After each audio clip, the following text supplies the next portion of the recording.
yang bakalan bikin makanan gitu? buat kita pagi ini. Jadi kita makan enak ya. Oh, boleh. Aku Jadi sapa dulu kali ya, Reno, boleh, ya. boleh. Sudah ada Chef Nindi, selamat pagi. Selamat pagi, Kak. Aduh, sorry ini lagi sibuk ini nih. yang tadi dibahas ya sama Reno ya, Iya. Ini ada apa nih, Mbak Nindi? Kita lagi bikin yang spesial untuk ultah liputan 6, pastinya 3D Jelly Art. 3D Jelly Art. Iya. Ini aku sebut Mbak Nindi berarti apa nih? Artisanal 3D. Artisanal 3D Jelly Art. Nah, ini ada warna-warni, ada warna biru, pink, ada warna... Ini gimana nih bikinnya? Susah nggak sih? Ini saya lagi bikin. Coba kita lihat dulu prosesnya ya. Jadi untuk jelly art ini kita pertama bikin base jelly-nya dulu. Oh boleh dong, boleh dibuka boleh nanti. Saya buka dulu nanti ya. Saya mau coba-coba. Kayaknya menarik, ada warna-warni. Jadi ini tuh rasanya sama kayak jelly kebanyakan.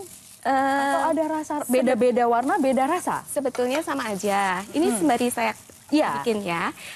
Base-nya itu kita bikin pertama kali itu jelly-nya dulu. Clear jelly art. Clear dulu. Lalu kita suntikkan dengan adonan puding. Oke. Ya. Yang ini pudingnya berarti? Iya, puding susu. Ini puding. Kalau ini apa, Mbak? Oh, itu flan-nya. Ini flan untuk untuk makan nanti saat puding sudah selesai ya? Iya, Ada betul. flan, ada jelly, ada pudingnya. Ya, yang bikin saya penasaran warna-warna, ada macam-macam warna di sini, rasanya beda-beda juga nggak? Sebetulnya untuk rasa kita bisa pilih ya, ada strawberry, rose, coklat gitu. Cuma kebetulan saat ini saya bikin yang rasa flavor strawberry. Flavor strawberry. Ya. Oke, nanti aku boleh dong bantu untuk bikin caranya gimana boleh sih? banget. Karena biasanya juga sering lihat di sosial media beginian kayaknya susah ya. Susah nggak sih Mbak bikinnya? Sebetulnya tingkat kesulitannya itu kita harus banyak latihan ya. Karena memang kalau kita salah suntik sekali aja kita udah nggak bisa betulin lagi. Oh, oke. Aku mau biarin Mbaknya dulu untuk bikin. Lalu nanti aku coba ya. Boleh banget. Oke, wah ini saya sebenarnya sering lihat ini di sosial media kan. Kadang-kadang kalau ada yang ulang tahun, anak-anak kecil sama ibu-ibu tuh goodie bag, hampers gitu, order acara-acara. Cuman belum pernah nyobain sama sekali. Mungkin nanti saya sama teman saya Reno nyobain bareng-bareng ya. Boleh banget. Pagi-pagi udah ada makan enak di kantor, alhamdulillah ya Mbak ya. Iya. Bisa dibikin banyak buat teman-teman juga ya. Iya, betul. Oke. Ini butuh berapa lama bikinnya, Mbak? Untuk satu cup ini sebetulnya nggak lama. Nggak lama? Iya. Tapi kalau saya sepertinya kalau saya yang bikin lama ya. Jadi mending nyobanya nanti aja. Oke. Silakan kita coba lagi, Mbak. Aku boleh nyobain? Oh, boleh. Oke. Masih ada waktu ya? Kita coba dulu ya. Oke. Ini aku ambil sebelah. Iya. Aku ambil yang ini. Ya. Mau warna apa? Pink mungkin? Bebas. Oh, warna pink boleh. Oke, warna pink ya. Warna pink. Oke, kita pasang toolsnya. Rasa-rasanya kayaknya sudah tercium bau-bau gagal ya. Aduh, jangan. Pasti berhasil. Oke. Udah gemeteran. Oke. Baik, ini di tangan kanan. Jadi seperti ini. Oke, baik. Wah, Ya. ternyata mesti hati-hati banget bikinnya. Iya, betul. Wow, oke. Sambil kita coba-coba di sini, nanti mungkin aku coba-coba bareng teman-teman dan nyobain rasanya. Kita ke informasi selanjutnya dulu. Kita tahan dulu teman-teman, ini di hari ulang tahun Liputan 6 SCTV bukan hadiah yang diharapkan ya. Teman-teman ya, kita juga ingin memberikan apresiasi setinggi-tingginya untuk sosok-sosok inspiratif yang telah berdampak sangat luar biasa untuk masyarakat. Kita hadirkan informasinya.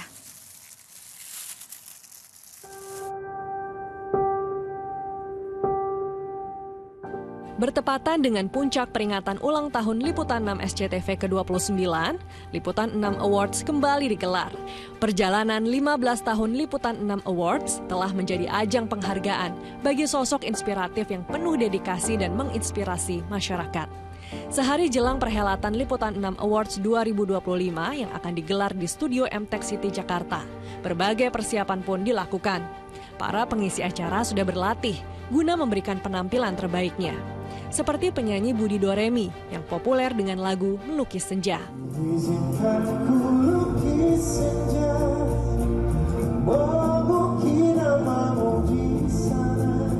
Ada pula grup band asal Bandung The Changcuters dengan gaya musik rock yang energik, siap menambah meriah acara Liputan 6 Awards 2025.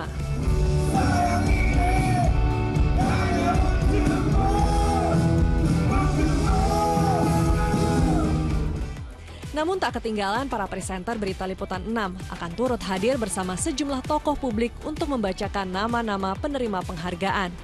Liputan 6 Awards 2025 akan memberikan penghargaan untuk 6 kategori.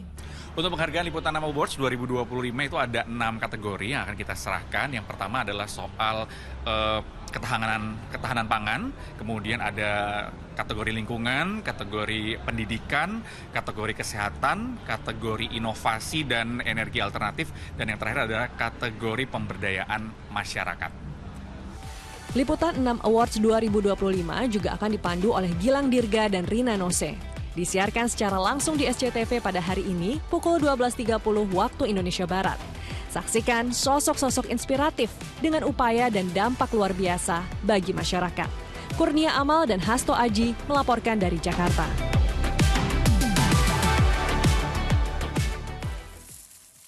Wah, ternyata bikinnya lumayan susah buat saya. Kalau buat Mbak Nindi mungkin udah biasa gitu ya. Jadi saya kebagian makannya aja deh. Gimana Reno? Mau nyobain buatan saya?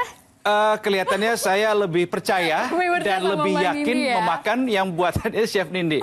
Kalau yang buatan Gracia, dimakan sendiri aja. Baik, boleh. Thank you Mbak Nindi, terima kasih. Oke, saya sambil membiarkan Gracia ini sibuk dengan Chef Nindi, saya juga akan sambil menantikan puding yang sudah disiapkan, jelly art tadi. Kalau kita melihat tanggal ulang tahun ke-29 tahun Liputan SCTV ini bertepatan dengan Hari Kebangkitan Nasional. Nah, untuk itu kami akan menghadirkan dua sosok pemuda yang impactful dan sukses menarik perhatian dan menggebrak dunia sosial dengan caranya masing-masing. Dan keduanya sudah tersambung lewat saluran Zoom. Ada Muhammad Cecep Abdullah atau yang populer di Instagram namanya Cleaner Masjid. Dan juga ada Dennis Guido alias Nak Tekpang, sang pelopor konten teknologi pangan. Saya sapa dulu Mas Cecep, Mas Dennis, selamat pagi, Assalamualaikum. Halo Mas Cecep, Mas Dennis, selamat pagi, Assalamualaikum.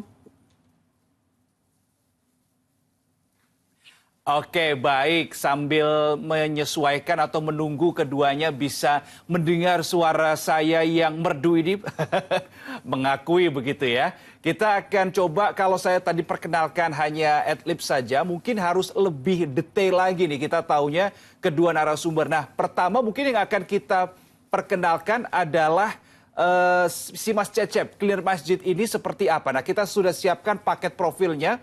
Dan inilah kita akan saksikan bersama-sama Cecep, sang Cleaner Masjid. Mei 2024, video yang diunggah Muhammad Cecep Abdullah saat ia bersih-bersih tempat wudhu dan toilet masjid ini jadi viral di media sosial. Hanya dalam hitungan bulan, pengikut media sosialnya melonjak. Banyak yang kagum dan mendukung dengan berbagai bantuan, banyak pula yang terheran-heran. Padahal, aksi bersih-bersih masjid ini sudah belasan tahun ia lakukan sendirian, sejak 2012 silam dan bukan tanpa alasan.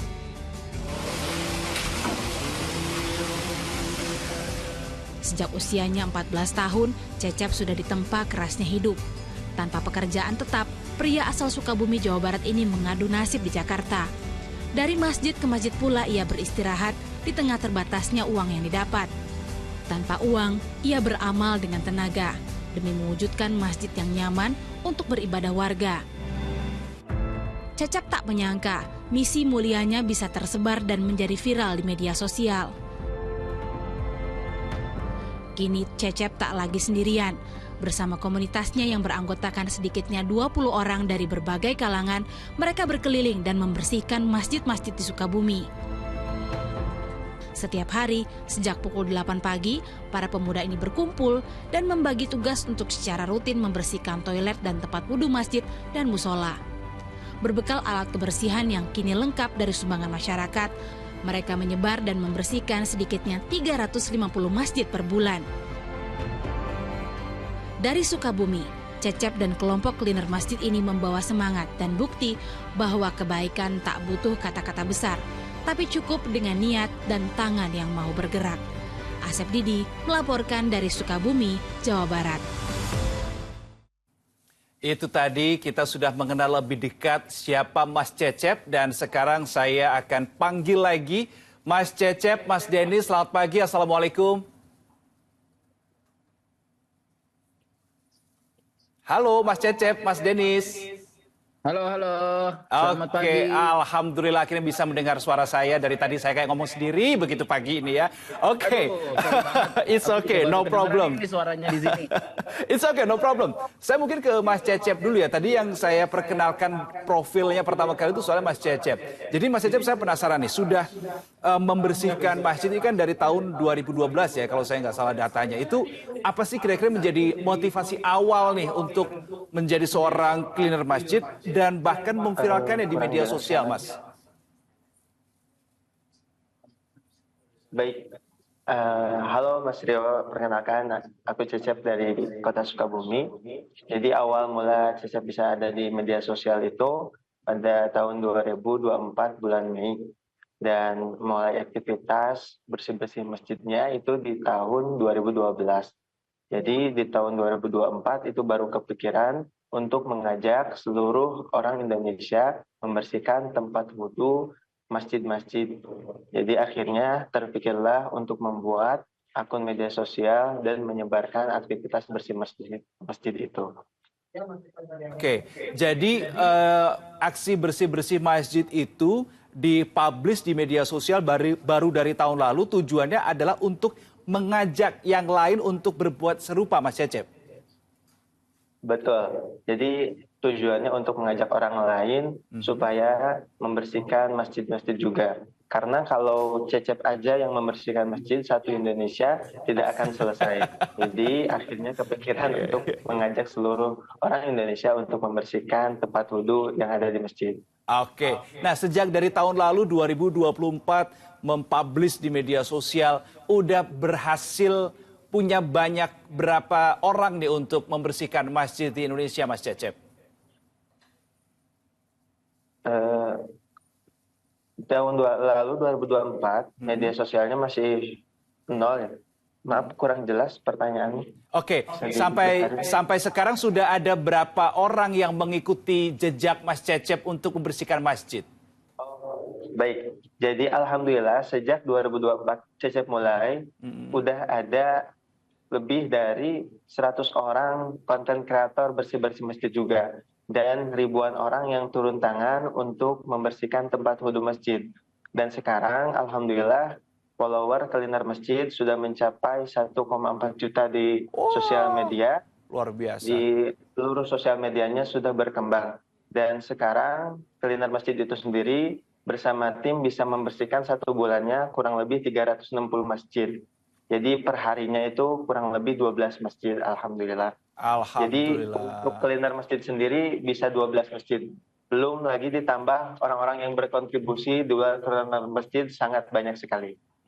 Oke. Itu followers cleaner masjid aja 1,4 juta, saya kalah banyak tuh jumlah followersnya.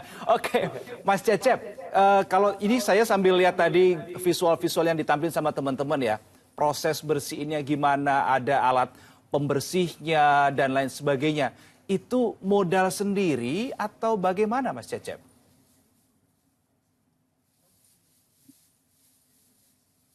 Halo, Mas Cecep. Iya, halo. Ya, jadi alat-alat yang untuk membersihkan masjid itu, Mas Cecep dan kawan-kawan modal sendiri, beli sendiri swadaya atau bagaimana? Baik. Coba tolong dibesarkan suaranya. Oke, Mas Cecep bisa mendengar suara saya sekarang? Sekarang bisa? Oke, sekarang bisa. Baik, tolong dibantu teman-teman untuk dijaga supaya Mas Cecep bisa dengar suara saya. Jadi untuk alat-alat untuk membersihkan ini, Mas Cecep dan kawan-kawan itu modal sendiri atau ada sumbangan atau bagaimana? Oh, baik. Jadi untuk bersih-bersih masjid sendiri ini, dari dulu sampai hingga sekarang, Cecep usahakan dari modal uang sendiri. Karena itulah yang terbaik untuk mengejar pahala di dunia ini, supaya menjadi pahala di akhirat nanti. Jadi waktu 2012 itu hanya bermodalkan Rp5.000 untuk membersihkan masjid dan bermodalkan sikat kawat aja. Jadi modal sabunnya nggak banyak.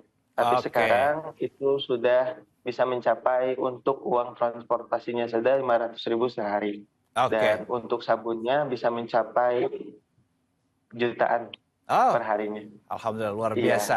Baik, Mas Cecep, nanti saya akan sambung lagi nih sama Mas Cecep. Saya akan lanjut ngobrol sama Mas Denis atau yang dikenal sebagai Naktek Pang itu. Nah, tapi sebelum saya mulai dialog, ngasih pertanyaan pertama, kita coba lihat dulu deh profil dari Mas Denis berikut ini.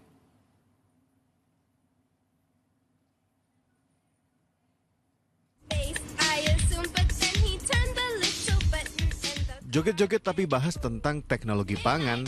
Itulah gebrakan seorang Denis Guido 1 Mei 2020 lalu di media sosial. Dari akun TikToknya yang tadinya bernama Ilmu Makanan, Denis mencoba jadi akun pertama di platform itu yang mengedukasi tentang food teknologi. Kita udah berhasil bikin susu lele yang tinggi. Sarjana teknik pangan ini tak bosan membagikan eksperimennya, mengolah bahan pangan yang kadang out of the box, hingga edukasi tentang kandungan gizi produk kemasan. Bayangin ada emas tumbuh di Papua dalam bentuk... Kecintaan terhadap teknik pangan juga membawanya ke berbagai tempat di Indonesia. Tak hanya untuk membagikan ilmunya kepada masyarakat, tetapi juga untuk ngulik soal kekayaan bahan pangan tanah air. Denis kini berhasil menarik perhatian jutaan followers di media sosial. Dengan cara yang belak-belakan dan bahasa yang mudah dipahami, Denis ingin ilmunya menjadi bermanfaat bagi orang banyak. Seberapa keras nih gebrakan yang dilakukan oleh Mas Denis dari breakdancer menjadi anak teknik pangan. Mas Denis, ini gimana nih ceritanya dari breakdancer kemudian jadi anak teknik pangan kok agak gimana gitu, terpisahnya jauh ini kelihatannya. Mas Denis gimana nih? Iya, aku sampai malu loh denger ini video-video awalku dimainin. Ternyata udah sampai situ ininya ya, profilku ya, dari dancer. Jadi dulu ceritanya tuh emang aku dulu kuliah teknologi pangan dari tahun 2013. Tapi emang dulu pas kuliahnya itu nggak terlalu yang kayak fokus banget atau kayak gimana. Dulu emang aku setengah-setengah tuh dancer dulu. Aku suka nge-break dance. Jadi setelah lulus kuliah teknologi pangan, habis itu masuk ke dunia kerja. Aku dulu kerja di industri sebagai research and development, jadi emang sebagai peneliti dan juga pengembang produk di sana. Terus baru dari situ aku nemu alasan atau kayak panggilan buat bisa berbagi ilmu tentang teknologi pangan ini di sosial media. Jadi dulu tahun 2020 itu kan di TikTok bener-bener trennya itu kan semua joget-joget kan. Dan aku nemu kayak, wah bisa ngapain ya di sosial media. Jadi aku kayak mulainya dulu dari hobi, aku sebagai dancer, tapi aku dulu pengen tambahin nilai-nilai baru apa nih di videoku. Jadi aku bilang kayak, wah bisa nih kayaknya nari-nari tapi ditambahin teks-teks pop-up teks gitu kayak sambil ada beat-beat dance-nya terus kayak muncul-muncul teks tentang info teknologi pangan gitu. Oh, kenapa mencoba menampilkan konten soal teknologi pangan di media sosial? Apa sih yang pada saat itu dilihat sama Mas Denis ini urgent banget nih buat dinaikin, buat di blast gitu di media sosial? Nah, jadi itu emang pengalamanku waktu itu jadi research and development di produk ya, di industri makanan. Emang ternyata aku belajar kalau kita nggak bisa ngelakuin inovasi pengembangan produk baru kalau konsumennya itu nggak mengerti atau mengenal sama info-info terkait sama nutrisi atau misalnya tentang proses teknologi pangan gitu dari awal. Aku mulainya dari situ. Aku lihat kayak, wah ternyata Indonesia masih kurang nih literasi dan edukasinya terkait teknologi pangan. Jadi emang waktu itu cari cara kira-kira gimana ya bisa menyebarkan ilmu ini, dan emang yang waktu itu lagi ngetren adalah sosial media. Jadi aku mulai coba nyemplung ke sana dan akhirnya keterusan sampai sekarang kurang lebih kayak gitu. Nah ini yang lagi ditayangin, jangan dikasih split dulu. Ini yang lagi ditayangin ini soal susu nih kalau nggak salah. Nah informasi yang saya dapatin nih, Mas Denis kan bikin susu yang agak lain gitu ya, nggak biasa. Susu lele, susu kuaci itu dari mana idenya begitu tuh? Nah, kalau ide-ide eksperimenku emang semuanya sebenarnya dipelajarin dulu pas zaman kuliah. Jadi emang kita tuh dulu belajar gimana caranya bisa mengembangkan produk. Kita lihat kayak misalnya ada susu, susu biasa dari sapi, tapi ternyata supply susu sapinya tuh kurang gitu. Jadi kita gimana caranya bisa ganti atau cari alternatifnya, bisa mungkin dari kambing. Sekarang ada susu kuda juga, bisa kita bikin proteinnya dari lele terus dijadiin minuman. Jadi ternyata banyak banget alternatifnya. Oke, baik. Tapi kalau dilihat di videonya kayak pas abis minum susu kayak ada ekspresi yang gimana gitu. Itu kenapa tuh, Mas Denis?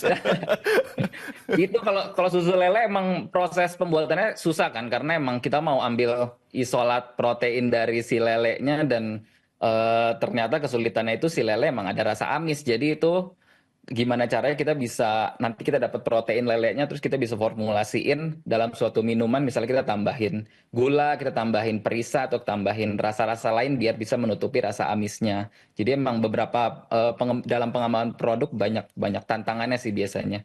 Oh, oke.